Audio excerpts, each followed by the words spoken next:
இந்த சாமை அரிசியில் கஞ்சி பண்ணிக்கிறோம். அதை பாருங்கள், சாமை அரிசியில் கஞ்சி பண்ணிக்கிறோம். குடிக்கிறதுக்கு ரொம்ப நல்லாயிருக்கும், ஹெல்த்தியானது இது. ஏற்கனவே நான் வந்து குதிரைவாளி அரிசியிலையும் கஞ்சி பண்ணியிருக்கிறேன், வரகு அரிசியில் கஞ்சி பண்ணிக்கிறேன். இந்த முறை வந்து சாமையில் கஞ்சி பண்ணிக்கிறோம். நாங்கள் உடம்புக்கு ரொம்ப ஹெல்த்தியானது இது. காலையில் இது குடித்தா உடம்பு ரொம்ப ஹெல்த்தியாகவும் இருக்கும், நல்லா சுறுசுறுப்பாகவும் இருக்கும். ஊற்றிக்கலாம்.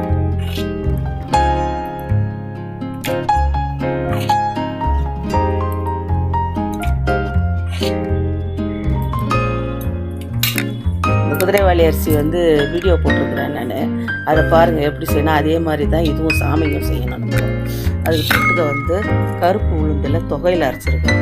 தொட்டுக்க நல்ல டேஸ்ட்டாகவும் இருக்கும்.